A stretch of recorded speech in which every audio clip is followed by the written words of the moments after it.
When I was walking to my neighbor, I heard him on the phone telling what they did with my promiscuous wife and where they did it, so I got revenge on her and… Hey Reddit.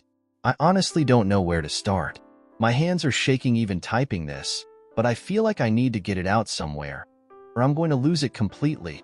I'm a 38-year-old guy who runs a small business cleaning the territories around homes.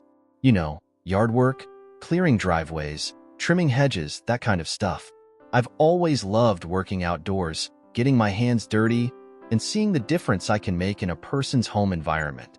It's something I've built from the ground up, and I was proud of it. Until now. I'm married to Isabella, 36F. We've been together for 15 years, married for 13. We have 3 kids, Lucas, 12M, Chloe, 9F, and Ella, 5F. My whole life has revolved around my family and my business. Everything I do, every long hour I put in, was for them. Or at least, that's what I thought. For the last few years, I thought things were going well. Sure, marriage has its ups and downs, but I never thought it was anything out of the ordinary. Isabella and I didn't argue much, though maybe that was part of the problem now that I think about it. Sometimes we were more like roommates, just passing each other in the hallway between work and taking care of the kids. But who doesn't go through phases like that, right? We were just busy. Life was busy. Anyway, everything came crashing down about 2 days ago, and I still can't wrap my head around it. I was out front, raking up leaves on the lawn when I overheard my neighbor, Michael, he's 42, been living next door for a few years now, talking on the phone. I wasn't trying to eavesdrop, but his voice carried, and I guess my brain just latched onto the conversation because of the name I heard. My name. It was like my body just froze when I heard him say, "He has no idea." I stopped raking, and my whole focus zeroed in on what he was saying. It was something about having her in the garage and even in his bathroom. At first, I thought he was talking about some sort of prank or something. But then, he said Isabella's name. I swear to God, my heart stopped beating for a second. I couldn't breathe. He kept talking, laughing, and the more he spoke, the clearer the picture became. Michael, my neighbor, has been sleeping with my wife in my house for years. I don't even know how long exactly, but from the way he was talking, it sounded like it had been going on for at least 5 years. 5 freaking years in my house while I was out working, or, God knows, maybe even while I was in the other room. I felt sick. He talked about how they'd done it in different rooms, the bathroom, the garage, even our bedroom, my bedroom. At that moment, I wanted to throw up. I wanted to march over and tear him apart with my bare hands, but I didn't. I don't know why. Maybe I was in shock. Instead, I just stood there, frozen, listening to him laugh and joke on the phone, talking to some other guy about how clueless I was, how stupid I must be for never figuring it out.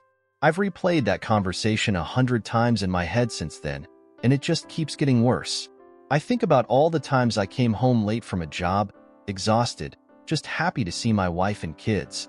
I think about how she'd kiss me on the cheek like everything was normal, how we'd have dinner together as a family, the kids laughing and joking around, and she was lying to my face the whole time. And then, of course, my brain started racing. How far back does this go? What moments did I miss?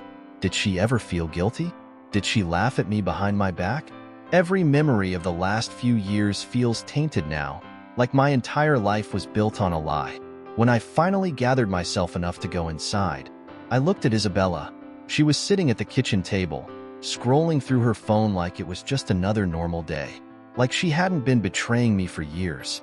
I couldn't even look at her without my blood boiling, so I went straight upstairs and locked myself in the bathroom. I sat there for what felt like hours, trying to calm down, trying to figure out what the hell I was going to do. My mind kept flashing between memories of her and Michael, memories of our kids, and this overwhelming feeling of shame. Like somehow this was my fault. How did I miss this? How could I have been so blind? I still haven't confronted her. I don't know why. Maybe I'm scared of what she'll say. Maybe I'm scared she'll confirm everything I heard. Or maybe I just don't want to see her face when she tries to lie to me again. I don't know. I just keep thinking about the kids. They're the only reason I haven't walked out the door already. I don't want to blow up their lives. But I can't stay in this marriage, right? I haven't slept in 2 days. Every time I close my eyes, I picture her with him, in my house, in our bed. It makes me want to scream. I can't even look at her without wanting to explode. I'm terrified I'm going to lose it in front of the kids. And then, just to twist the knife even more, I found a receipt yesterday. I wasn't even looking for it, but it was just sitting on the kitchen counter. It was for a hotel room, dated 6 months ago. I guess when they got tired of doing it in our house, they started taking their little affair elsewhere.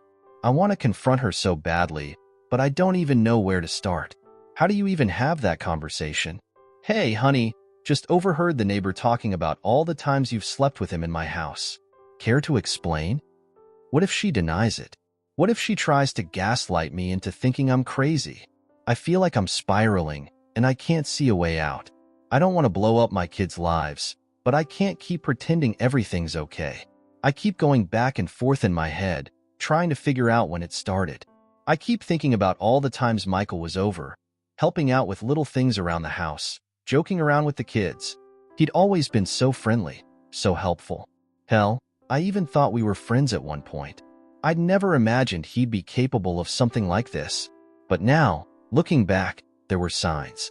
Small things I brushed off as nothing. The way he looked at her sometimes. The way they'd stand a little too close when they talked. How she'd laugh at his jokes just a little too hard. I feel like such an idiot. I keep thinking about the kids. How am I going to tell them? Should I even tell them? They're still so young. Lucas is old enough to understand something like this. But Chloe and Ella? God, they'd be devastated. They adore their mom. How am I supposed to tell them that she's been lying to us all for years? How am I supposed to explain to them why Daddy is so angry all the time now? The worst part is, I don't even know if I can trust anyone else. I've always thought of myself as a good judge of character. I trusted Isabella. I trusted Michael. And now, it feels like I can't trust anyone. If the two people closest to me could betray me like this, who else is hiding something? I don't know what to do. Part of me wants to gather all the evidence I can and confront her with it, but another part of me just wants to walk away. I don't think I'll ever be able to look at her the same way again. Every time I see her now, all I can think about is her with him. It's eating me alive, and I don't know how much longer I can keep pretending everything's fine. I'm scared. I'm scared of what this is going to do to my kids. I'm scared of being alone. I'm scared that I'll never be able to trust anyone again. I don't know if anyone will read this, but I needed to get it out. I feel like I'm losing my mind, and I just don't know what to do next. Please, if anyone has any advice, I could really use it right now. Update. Thanks for all the support on my last post. I wasn't expecting so many responses, and I've read every single one. I'm still a mess, and I haven't confronted Isabella yet. I just don't feel ready. I keep replaying everything in my head, wondering if there's any more to the story than what I overheard. What if it's worse? What if there's even more I don't know about? After stewing in my thoughts for a couple more days, I finally broke down and did something I never thought I'd have to do. I called my dad. I didn't want to. I didn't want him to know what a failure my marriage has become. I didn't want him to see me as weak or stupid for not figuring it out sooner. But I was desperate.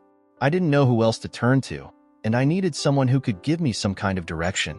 My dad, Richard, 63M, is one of those old school guys. He's a retired police officer, spent 35 years on the force, and nothing ever seemed to shake him. Growing up, I always thought he was the toughest guy in the world. He was the kind of dad who never really talked about feelings, but was always there when you needed him. So, when I called him and told him I needed to talk, he didn't ask too many questions. He just told me to come over.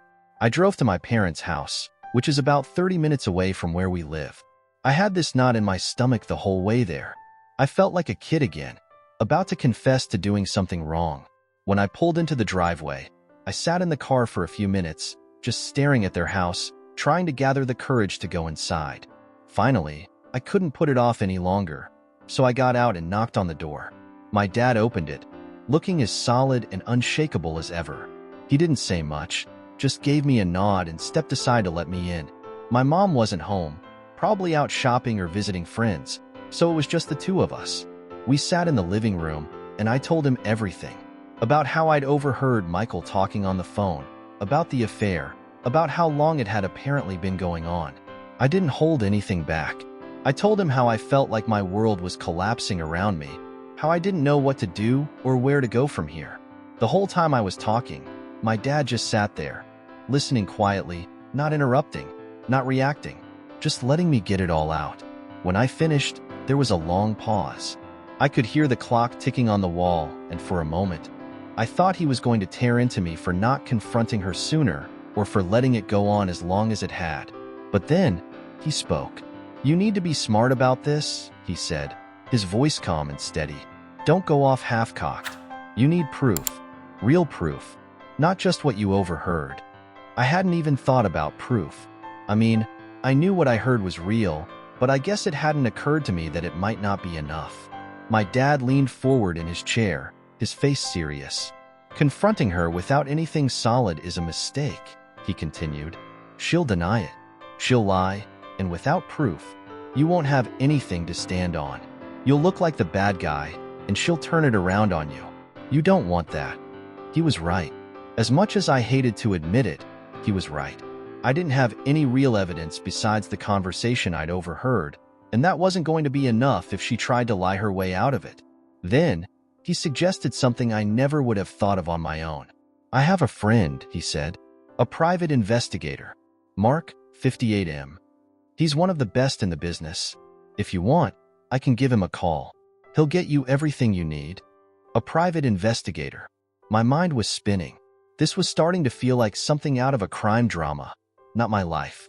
But the more I thought about it, the more it made sense. If I was going to confront Isabella, I needed to know everything. I needed to know just how deep this betrayal went. I agreed, and my dad made the call. Mark showed up the next day. He's a tall, grizzled-looking guy with salt and pepper hair and a no-nonsense attitude. The kind of guy who looks like he's seen it all and isn't easily surprised by anything. My dad introduced us, and we sat down to go over the situation. Mark asked a lot of questions, more than I'd thought to consider. He wanted to know everything: what time I usually left for work, how often Michael was around, whether there were any other friends or neighbors I thought might be involved. He even asked about Isabella's habits, where she went when she wasn't home, what kind of car she drove, and what her schedule was like. He was thorough, methodical. It was like watching someone build a case piece by piece, and I realized just how much I didn't know. Mark explained that he was going to follow her, monitor her movements, and gather as much information as possible. He'd be discreet, he promised. She wouldn't even know she was being watched. For the next week, I felt like I was living in some kind of surreal nightmare. Mark kept me updated with what he found, and every new piece of information felt like another punch to the gut. It started small, just Isabella leaving the house at odd times. He tracked her to a coffee shop across town where she met with Michael. They didn't stay long, maybe 30 minutes, but that was enough. Mark snapped some pictures from a distance, nothing too incriminating, but it was clear they were meeting in secret. That was just the beginning. A few days later, things escalated. Mark followed Isabella again, this time to a different part of town. She parked her car in front of a small, out-of-the-way hotel. I felt sick when I heard this, but I needed to know. I needed to see the full picture, no matter how much it hurt. Mark staked out the hotel for hours. He watched as Michael arrived a few minutes later and joined her inside. They stayed there for almost 2 hours. I don't need to spell out what was happening inside. When Mark sent me the photos of them entering the hotel together, my stomach turned. It was one thing to suspect, but seeing the evidence with my own eyes was something else entirely. But the real shocker came a few days later. Mark had been watching them for over a week by then, gathering more and more evidence. I was already bracing myself for the inevitable confrontation, but then he discovered something I hadn't been prepared for. It turns out Michael wasn't the only one. Isabella was seeing someone else too. Some other guy, a man named Adam, 34M, who I'd never even heard of. Mark followed her to a park where she met up with him, and they spent the afternoon together. They weren't as discreet as she was with Michael, holding hands, kissing, acting like a couple in broad daylight. I thought I'd hit rock bottom when I found out about Michael, but this was another level of betrayal. How many others were there? How long had this been going on? I felt like I didn't even know the woman I was married to anymore. Mark continued digging, and the more he found, the worse it got.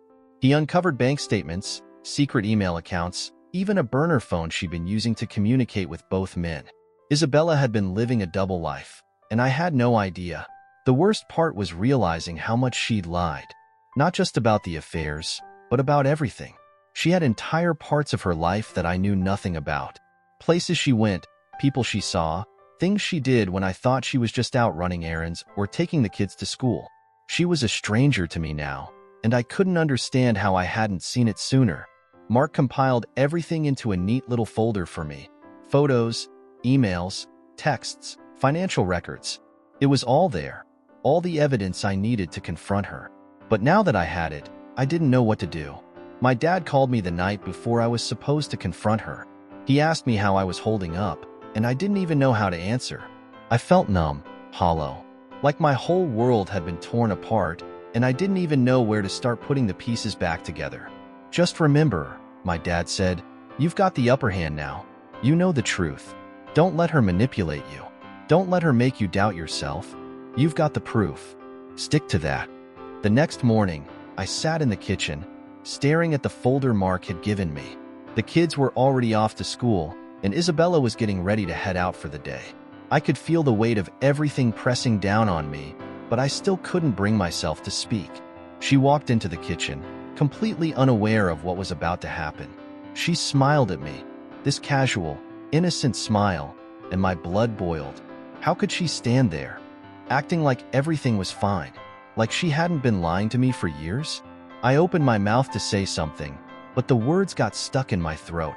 I couldn't do it. Not yet. Instead, I just handed her the folder and walked out of the room. She called after me, confused, but I didn't stop. I went outside, got in my truck, and drove. I didn't know where I was going, just needed to get away. I drove around for hours, trying to clear my head, trying to figure out what the hell I was going to do next. When I finally came home, she was sitting at the kitchen table, the folder open in front of her. She looked up at me, her face pale, her eyes wide with shock. She didn't try to deny it. She didn't try to explain.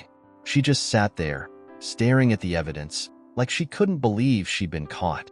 And that's where I am now, stuck in this nightmare, unsure of what to do next. I haven't spoken to her since. The kids have no idea what's going on.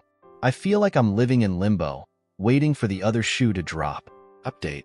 I didn't know what to expect when I handed Isabella that folder. Part of me thought she'd break down and beg for forgiveness. Another part of me thought she'd deny it, try to gaslight me into thinking I was crazy. But what happened was something I never could have anticipated. The evidence was spread out across the table. Photos of her with Michael, with Adam, bank statements, emails. It was all there, laid bare in front of her. I stood in the doorway, waiting for her to say something, to explain herself, to show some sign of remorse or guilt. But instead, she just looked up at me with this cold, detached expression. It was like I was looking at a completely different person. The woman I'd been married to for 13 years was gone, and in her place was someone I didn't recognize. "What do you want me to say?" she asked, her voice flat, almost bored. I blinked, stunned by her reaction. "What do I want you to say?" I repeated, my voice shaking with anger. "How about the truth, Isabella? How about an apology for lying to me, for betraying me, for cheating on me in our own house?" She shrugged, completely unfazed. "I don't owe you an apology, Liam. You're acting like I did something wrong, but maybe if you weren't such a loser, this wouldn't have happened." I felt like the air had been sucked out of the room. Her words hit me like a punch to the gut. A loser? After everything I'd done for her, for our family, she had the nerve to call me a loser? I stepped closer, my fists clenched at my sides. "How can you sit there and say that to me? I've worked my ass off for this family. I've given you everything. And this is how you repay me?" She stood up, slowly, deliberately, as if she wasn't the least bit intimidated by the rage boiling up inside me. She crossed her arms and leaned against the table, her eyes cold and calculating. "Worked your ass off," she scoffed. "You clean people's yards, Liam. You think that makes you some kind of hero? You think I'm supposed to be impressed by that? You're nothing. You've always been nothing." I couldn't believe what I was hearing. It was like she'd been waiting for this moment, waiting to tear me down and rub my face in the dirt. The woman who had stood by my side, who I thought loved me, was now openly mocking me, insulting me in the most brutal way possible. "You want to know why I cheated on you?" she continued, her voice dripping with disdain. "Because you're weak. You're boring. You're a failure. I needed more than what you could give me. I needed someone strong, someone exciting. And you? You're pathetic. I couldn't take it anymore." My vision blurred with anger, my hands shaking. I wanted to scream at her, to throw everything she said back in her face, but the words wouldn't come. All I could do was stand there, feeling my entire world crumble around me. "I've been with Michael for years," she said, almost proudly. "He's everything you're not. And Adam? He's even better. They make me feel alive, Liam. They make me feel like a real woman, something you never could." I felt sick to my stomach. The bile rose in my throat as she continued to tear me apart, her words cutting deeper than any physical blow ever could. How had I been so blind? How had I missed the fact that the woman I loved despised me? "And the best part," she said, smirking now, enjoying my pain, "you never even suspected a thing. You were too busy playing the perfect husband, too stupid to see what was happening right under your nose. You're a joke, Liam. A pathetic, clueless joke." I snapped. I couldn't take it anymore. Without thinking, I lunged toward the table, grabbing the folder with all the evidence. I didn't care about being calm or collected anymore. I didn't care about anything except getting away from her, from this nightmare. I stuffed everything back into the folder, my hands trembling, and turned to leave. "Where do you think you're going?" she sneered, her voice following me as I stormed toward the door. "I'm going to my father's," I growled, my voice barely holding back the tidal wave of fury and hurt crashing inside me. "And when I come back, I'll make sure you never see me or the kids again." She laughed. Actually laughed. "You think you can just take the kids and leave? You don't even know how to take care of them. They need me, Liam, not you. You're nothing without me." I didn't respond. I couldn't. I slammed the door behind me and got into my truck, my hands gripping the steering wheel so hard my knuckles turned white. I needed to get out of there before I did something I'd regret. I drove straight to my dad's house. I didn't even bother calling him first.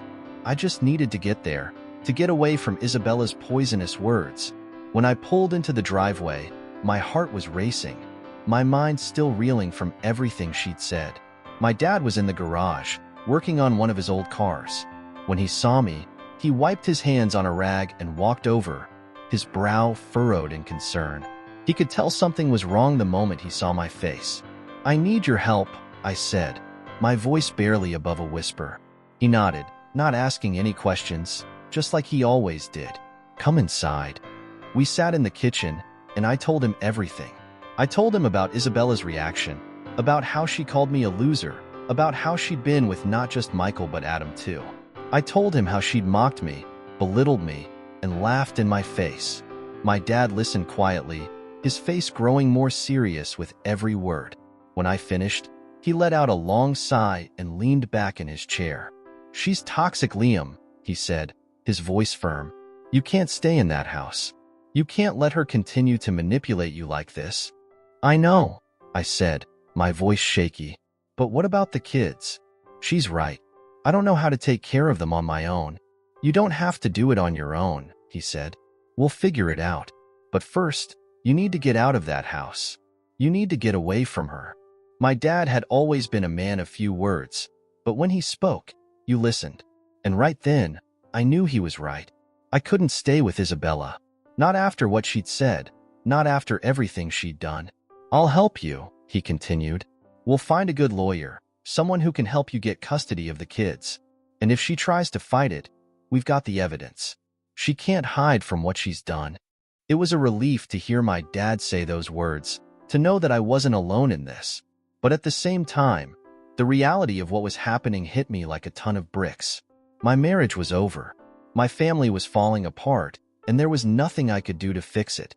As if on cue, my phone buzzed. I glanced down and saw a message from Isabella. "Isabella asterisk, don't bother coming back. The kids are staying with me. You'll never win this." I showed the message to my dad, and he just shook his head. "She's trying to scare you," he said. "Don't let her. We'll fight this, Liam. We'll make sure the kids are safe." The next day, my dad made some calls. He reached out to an old friend of his, a lawyer named David, 45M. David had worked on family law cases for years, and he agreed to meet with me right away. When we sat down in his office, I laid everything out.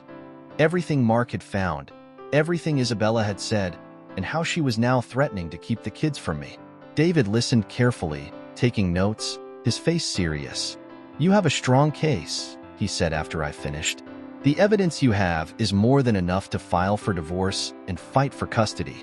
But this isn't going to be easy, Liam. Isabella's going to fight back, and it's going to get ugly." I nodded, already bracing myself for the battle ahead.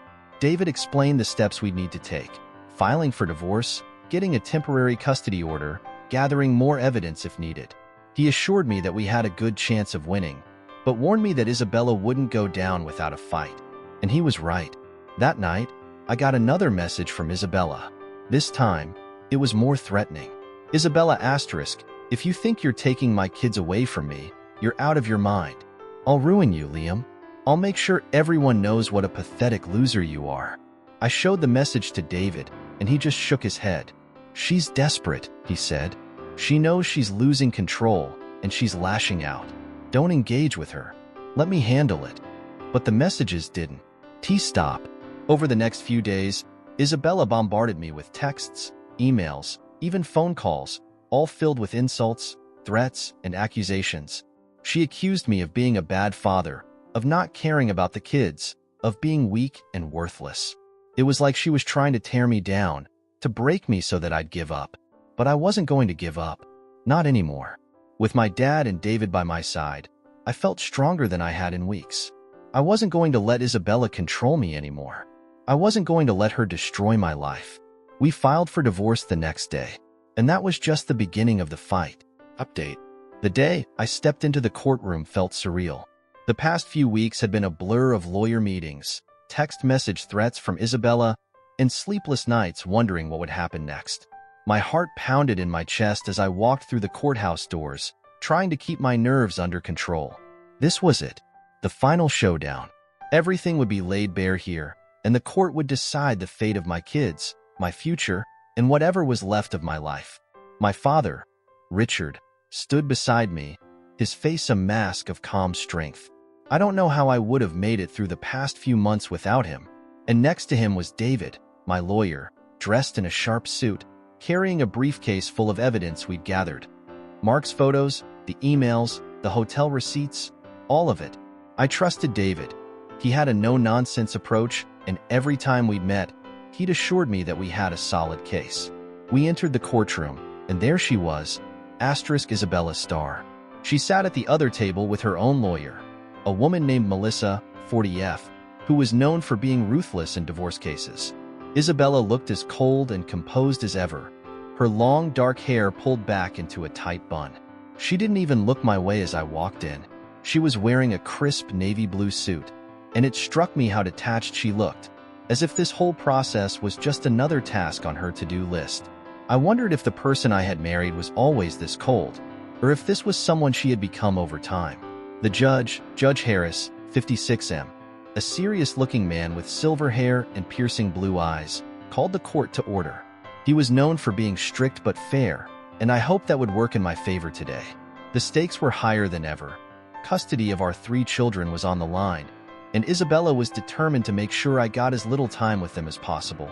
That much was clear from the string of venomous texts she'd sent me in the days leading up to this. David leaned in and whispered to me, "Stay calm. No matter what happens, keep your cool. Let me do the talking."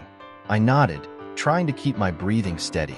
My kids, Lucas, Chloe, and Ella, were all I could think about. I couldn't let Isabella take them from me. I couldn't let her win. As the proceedings began, Melissa was the first to speak. She stood up and launched into a speech that painted Isabella as the perfect mother, someone who had sacrificed everything for the children while I, according to her, was an absent father, more concerned with my business than my family. She brought up moments from our marriage, times when I'd worked late, times when I hadn't been there for family events, moments that I had thought were just part of the natural balancing act of life. But she twisted them, making me sound like an uncaring, selfish husband who barely noticed his own children. I clenched my fists under the table, trying not to react. I knew this was coming. I knew Isabella would try to paint herself as the victim. But hearing it out loud, hearing Melissa twist the truth like that, made my blood boil. Then, Melissa dropped a bombshell. She claimed that Isabella had been emotionally neglected for years, and that her affair with Michael was the result of my failure as a husband. She actually had the nerve to argue that Isabella had turned to Michael because I had driven her to it. I couldn't believe what I was hearing. I felt the anger rising inside me, but David gave me a warning glance, and I bit my tongue. Isabella sat there, her expression unreadable, as Melissa continued to vilify me. My mind raced as I listened to her lies, wondering how anyone could believe this. But I knew that's what divorce court was, a battle of narratives. The truth was often buried under layers of manipulation and half-truths. When Melissa finally finished, it was David's turn. He stood up, calm and composed, and began to lay out our case. He went straight to the evidence. Mark's photos, the hotel receipts, the emails. He showed the court how Isabella had been unfaithful for years, how she had lied to me, to our children, and to everyone around her. He didn't sugarcoat anything. He showed the judge every ugly detail of what Isabella had done. And then, David dropped our own bombshell. We had discovered, thanks to Mark's thorough investigation, that Isabella had not only been unfaithful to me with Michael and Adam, but that she had been siphoning money from our joint accounts for years. She had opened a secret account under her maiden name and had been funneling thousands of dollars into it, preparing for this very moment. She had been planning to leave me long before I ever knew about her affairs. When David presented this evidence, Isabella's composure finally cracked. Her eyes widened, and she shot a panicked look at Melissa, who quickly stood up and objected, claiming the evidence was irrelevant to the custody case. But Judge Harris overruled her. He wanted to see everything. Isabella glared at me across the courtroom, her mask of calm slipping. I could see the fear in her eyes now, the realization that she might actually lose. But that wasn't the only twist in this case. There was more to come. David called our first witness, Mark 58M, the private investigator. Mark took the stand and testified to everything he had uncovered. The secret meetings, the hotel visits, the siphoned money. He explained how he had tracked Isabella's movements for weeks and how every piece of evidence pointed to her calculated betrayal. The court was silent as Mark laid out the full extent of Isabella's deception. Then came the second witness, Emily 32F, a former friend of Isabella's who had come forward after hearing about the divorce. Emily revealed that Isabella had been talking about leaving me for years, even before her affair started. She said Isabella had told her that she deserved more, and that she was too good for me. According to Emily, Isabella had been planning to take the kids and move in with Michael once the divorce was finalized. Hearing that was like being stabbed in the chest. Not only had Isabella betrayed me, but she had been planning this entire thing for years. She had never loved me. Not really. I was just a stepping stone, someone to use until she could move on to something better. By the time David was finished presenting our case, the courtroom felt like it was suffocating under the weight of the truth. Isabella looked pale, her eyes darting around as if she was searching for a way out. But there was no way out. Not anymore. When it was Isabella's turn to take the stand, I could barely look at her. She tried to maintain her composure, but the cracks were showing. She stammered through her testimony, trying to downplay the affairs, claiming they were mistakes, and that she had only done what she thought was best for the kids. But Judge Harris wasn't buying it. Neither was anyone else in the room. Then came the moment I had been dreading. Isabella's attempt to turn the kids against me. Melissa had coached her well. Isabella began to cry, her voice trembling as she talked about how much she loved our children, how she was the one who had always been there for them, while I had been emotionally distant. She claimed that the kids were scared of me, that they didn't want to live with me, and that taking them away from her would destroy their lives. I clenched my fists under the table, my heart breaking as I listened to her lies. I knew my kids loved me. I knew they weren't scared of me. But Isabella was trying to manipulate the court, to paint herself as the loving mother and me as the absent, uncaring father. And I was terrified that it might work.